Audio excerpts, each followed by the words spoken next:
بسم اللہ الرحمن الرحیم وما ارسلناک الا رحمۃ للعالمین۔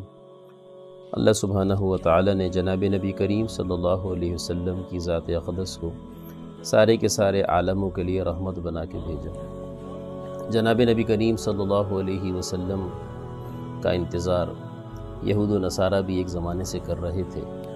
عیسیٰ علیہ السلام کو گزرے آسمانوں کے اوپر اٹھائے ہوئے 575 سال کا زمانہ بیت چکا، جس کو زمانہ فطرت کہتے ہیں، کہ اللہ سبحانہ و تعالی نے رحمتوں کی بارش فرمائی اور جناب نبی کریم صلی اللہ علیہ وسلم کو رحمت بنا کے بھیجا۔ نبی کریم صلی اللہ علیہ وسلم کی زندگی کامل و اکمل ہے، دنیا اور آخرت کی کامیابیوں کی ضامن ہے۔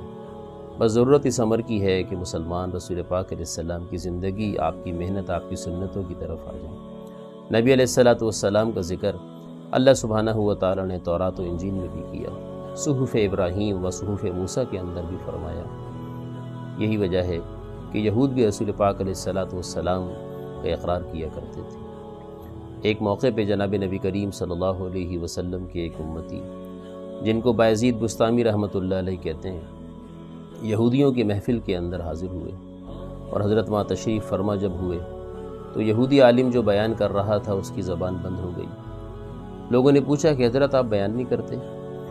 اس نے کہا لگتا ہے کوئی محمد ہی آ گیا ہے، کوئی محمد ہی آ گیا ہے۔ انہوں نے کہا ابھی ہم پتہ چلا لیتے ہیں اور اس کو ہم سزا دیں گے۔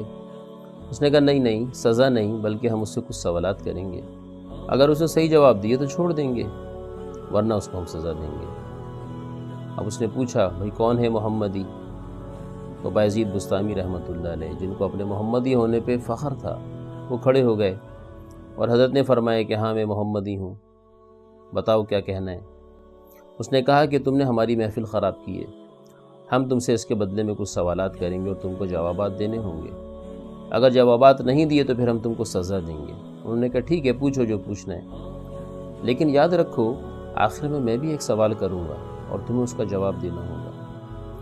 اس نے کہا ٹھیک ہے، میں بھی جواب دوں گا۔ اب اس نے سوالات شروع کیے کہ وہ ایک بتاؤ جس کا دوسرا کوئی نہیں۔ حضرت نے فرمایا هو اللہ الذی لا الہ الا هو، وہ ایک اللہ جس کا کوئی ثانی نہیں۔ اس نے کہا ٹھیک، کیونکہ یہودی اللہ کو ماننے کا دعویٰ تو کرتے ہیں کیونکہ اہل کتاب ہیں، توحید کے اور آخرت کے معاملات میں وہ ہمارے ساتھ ہیں تقریباً۔ اختلاف جو ہوتا ہے وہ نبوت اور رسالت کے اوپر ہوتا ہے، کہ وہ ہمارے نبی علیہ السلام کو نبی نہیں مانتے، آخری نبی نہیں مانتے۔ دوسرا سوال اس نے کیا، وہ دو بتاؤ جس کا تیسرا کچھ نہیں۔ بایزید بستامی رحمۃ اللہ علیہ نے فرمایا کہ وجعلنا الآیتین، کہ ہم نے دو نشانیاں پیدا کی، اللیل والنہار، رات اور دن۔ اس نے کہا ٹھیک۔ پھر تیسرا سوال کیا، اچھا یہ بتاؤ کہ وہ تین کون سی چیزیں جس کا چوتھا کچھ نہیں؟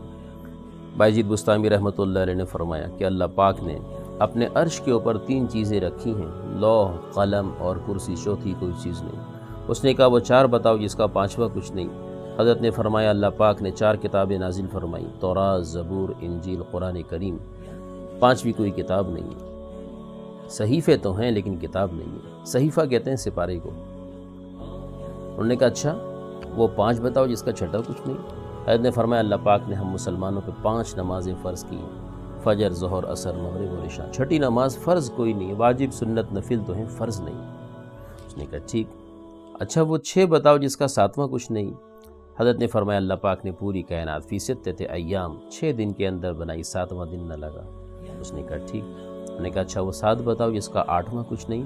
فرمایا کہ اللہ پاک نے ہفتے کے 7 دن بنائے، یوم السبت، یوم الاحد، یوم الاثنین، یوم الثلاثاء، یوم الاربع، یوم الخمیس، یوم الجمعہ۔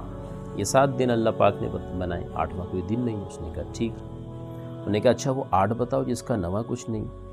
فرمایا کہ اللہ سبحانہ و تعالی کے عرش کو اٹھانے والے جو فرشتے ہیں حاملین عرش، وہ 8 ہیں، 9واں نہیں۔ انہوں نے کہا ٹھیک۔ اچھا وہ 9 بتاؤ جس کا 10واں کچھ نہیں۔ فرمایا کہ بنی اسرائیل کی تمہاری ایک قوم تھی، اس کے اندر 9 ڈاکو رہا کرتے تھے، اس کو اللہ پاک نے قرآن کریم کے اندر ذکر فرمایا وَكَانَ فِي الْمَدِينَةِ 9 رَهْطٍ يُفْسِدُونَ فِي الْأَرْضِ وَلَا يُصْلِحُونَ، کہ اس بستی کے اندر جو ہیں 9 ڈاکو رہتے تھے اور وہ فساد پھیلایا کرتے تھے، اصلاح کی بات نہیں کرتے تھے۔ یہ 9 تھے، 10واں ان کا نہیں تھا۔ انہوں نے کہا ٹھیک۔ تاریخی حقیقت تھی، ان کو ماننی پڑی۔ اس نے کہا اچھا وہ 10 بتاؤ جس کا 11واں کچھ نہیں۔ فرمایا کہ جو مسلمان حج کے موقع پہ قربانی بنتی ہو اور نہ کر سکے تو اس کو 10 روزے رکھنے ہوتے ہیں، 3 روزے وہیں رکھتا ہے اور 7 روزے وَسَبْعَةٍ إِذَا رَجَعْتُمْ، اور 7 روزے جب تم اپنے شہر یا اپنے ملک کی طرف لوٹو تو وہاں رکھو۔ یہ 10 روزے ہیں، 11واں نہیں۔ میں نے کہا ٹھیک، اچھا وہ 11واں بتاؤ جس کا 12واں کچھ نہیں۔ فرمایا کہ یوسف علیہ السلام کے 11 بھائی تھے، ان کا 12واں بھائی نہیں تھا۔ انہوں نے کہا ٹھیک، اچھا وہ 12 بتاؤ جس کا 13واں کچھ نہیں۔ فرمایا کہ اللہ پاک نے 12 مہینے بنائے، محرم، صفر، ربیع الاول، ربیع الثانی، جمادی الاول، جمادی الثانی، رجب، شعبان، رمضان، شوال، ذیقعد، ذی الحج۔ یہ 12 مہینے ہیں، 13واں مہینہ ہی نہیں، دوبارہ لوٹ کے پھر محرم آ جاتا ہے۔ انہوں نے کہا ٹھیک۔ انہوں نے کہا اچھا وہ 13 بتاؤ جس کا 14واں کچھ نہیں۔ انہوں نے کہا یوسف علیہ السلام نے اپنے خواب کے اندر دیکھا اور اپنے باپ یعقوب علیہ السلام سے عرض کرتے ہیں انی رأیت 11 کوکبا والشمس والقمر رأیتهم لی ساجدین، کہ میرے باپ یعقوب میں اپنے خواب کے اندر دیکھتا ہوں 11 ستارے ہیں، ایک چاند اور ایک سورج ہے جو میرے سامنے جھک رہے ہیں۔ اور اس کی تعبیر یہ تھی کہ ان کے 11 بھائی اور ان کے والدین وہ آخر میں یوسف علیہ السلام کے پاس آ کے رہیں گے، ان کے تابع ہوں گے۔ انہوں نے کہا ٹھیک، اچھا وہ 14 بتاؤ جس کا 15واں کچھ نہیں۔ حضرت نے فرمایا کہ اللہ پاک نے 7 آسمان اور 7 زمینیں پیدا کی، یہ 14 ہیں، 15ویں کوئی چیز نہیں ان کے علاوہ۔ اس نے کہا ٹھیک، اچھا یہ بتاؤ کہ سب سے بہترین مہینہ کون سا ہے؟ حضرت نے فرمایا رمضان۔ اس نے کہا ٹھیک، اچھا سب سے مبارک دن بتاؤ؟ فرمایا جمعہ۔ اس نے کہا ٹھیک، اچھا وہ 2 قومیں بتاؤ جو سچ کہتی ہیں لیکن پھر بھی جہنم میں جائیں گی؟ انہوں نے کہا یہود و نصارہ، یعنی عیسائی۔ وہ ایسے قرآن کریم میں اللہ پاک ارشاد فرماتے وقالت الیہود لیست النصارى علی شیء، یہودی کہتے ہیں کہ نصرانی باطل ہیں، بالکل صحیح کہتے ہیں، اور یہودی جہنم میں جائیں گے، کیونکہ حضور کی نبوت کا اقرار جس نے نہیں کیا نبی علیہ السلام کی نبوت کے آنے کے بعد تو وہ جہنمی ہے۔ وقالت النصارى لیست الیہود علی شیء، اور عیسائی یہ کہتے ہیں کہ یہودی کسی دین حق کے اوپر نہیں ہے، یہ بھی بالکل ٹھیک کہتے ہیں، اور یہ خود بھی جہنم میں جائیں گے کیونکہ انہوں نے بھی نبی علیہ السلام کی نبوت کا اقرار نہیں کیا۔ اس نے کہا اچھا ٹھیک ہے، یہ بتاؤ وہ کون سی بے جان چیز ہے جس نے اللہ سبحانہ و تعالیٰ کے گھر کا طواف کیا ہو؟ حضرت نے فرمایا نوح علیہ السلام کی کشتی، کہ جب طوفان نوح آیا اور وہ کشتی میں 80-82 لوگوں کو لے کے چلے، اور کشتی ٹھاٹے مارتے ہوئے سمندر اور پانی میں چلتی گئی چلتی گئی چلتی گئی، یہاں تک کہ جب وہ مکہ المکرمہ پہنچی اور بیت اللہ کے اوپر سے گزری، بیت اللہ پانی کے نیچے تھا، تو اس کشتی نے چلتے چلتے 7 چکر لگائے، وَاسْتَوَتْ عَلَى الْجُودِي، اور وہاں سے آگے جا کے جودی ایک پہاڑ تھا، وہاں جا کے وہ ٹھہر گئی۔ اس نے کہا ٹھیک، اب جو ہے وہ خاموش ہو گیا۔ بایزید بستامی رحمۃ اللہ علیہ نے اس سے کہا کہ اب میرا بھی ایک سوال ہے۔ انہوں نے کہا پوچھو، کیا پوچھتے ہو؟ حضرت نے پوچھا یہ بتاؤ کہ جنت کی چابی کیا ہے؟ اب وہ خاموش، وہ کچھ کہتا نہیں۔ لوگوں نے کہا کہ حضرت آپ اس کو جواب دیں، غریب کو آپ نے اس سے اتنے سوالات کیے، اس نے صحیح جوابات دیے، آپ کو مطمئن کیا، لیکن اب اپنے وعدے کے مطابق یہ ایک سوال آپ سے پوچھ رہے اور آپ جواب نہیں دے رہے، کیا آپ کو آتا نہیں ہے؟ اس نے کہا نہیں آتا تو ہے۔ انہوں نے کہا پھر کیوں نہیں بتاتے؟ اس نے کہا تم میری بات کو مانو گے نہیں۔ انہوں نے کہا آج تک آپ ہی کی مانی ہے اور ہم آپ ہی کی مانیں گے۔ اس نے کہا پھر سنو، جنت کی سب چابیاں ٹوٹ چکی ہیں، ایک چابی ہے محمد الرسول اللہ صلی اللہ علیہ وسلم۔ تو میرے دوستوں، میرے بھائیوں، میری بہنوں، یہی وہ چابی ہے جو ہمیں جنت کے اندر پہنچائے گی۔ جناب نبی کریم صلی اللہ علیہ وسلم کی مبارک ذات ہے جو ہم کو اپنی شفاعت کے ذریعے اللہ سبحانہ و تعالیٰ کا قرب دلائے گی، ہمیں جنت کے اندر لے کے جائے گی۔ جناب نبی کریم صلی اللہ علیہ وسلم کے دامن کو تھامیں، محبوب رب العالمین کو ہم بھی اپنا محبوب بنا لیں، اور جب ہم نبی علیہ السلام کو اپنا محبوب بنائیں گے تو اللہ پاک ہمیں اپنا محبوب بنا لیں گے۔ قرآن کریم میں اللہ پاک ارشاد فرماتے ہیں قل ان کنتم تحبون اللہ فاتبعونی یحببکم اللہ ویغفر لکم ذنوبکم۔ اے نبی جی آپ اپنی امت سے فرما دیجئے کہ اگر تم اللہ کی محبت کو چاہتے ہو تو رسول پاک علیہ السلام کی اتباع کرو، اللہ پاک تمہیں اپنا محبوب بنا لیں گے اور تمہارے گناہوں کو معاف کر دیں گے۔ تو ہم دیکھیں کہ رسول پاک علیہ السلام کی کیا شان ہے۔ نبی علیہ السلام کسی موقع پہ اپنی امت کو نہ بھولے، حتیٰ کہ جب جناب نبی کریم صلی اللہ علیہ وسلم معراج پہ گئے، اللہ سے ملاقات ہوئی اور اللہ پاک نے پوچھا کہ میرے حبیب آپ میرے لیے کیا لے کے آئے؟ تو نبی علیہ السلام نے ارشاد فرمایا التحیات للہ والصلوات والطیبات، یا اللہ میری قولی عبادتیں، میری فعلی عبادتیں، میری مالی عبادتیں سب آپ کے لیے ہیں۔ تو اللہ نے خوش ہو کے 3 ہدیے نبی علیہ السلام کو اللہ پاک نے بھی پیش کیے۔ السلام علیکہ ایہا النبی ورحمۃ اللہ وبرکاتہ، میرے پیارے حبیب آپ کے اوپر سلامتی ہو، میری رحمتیں ہوں، میری برکتیں ہوں۔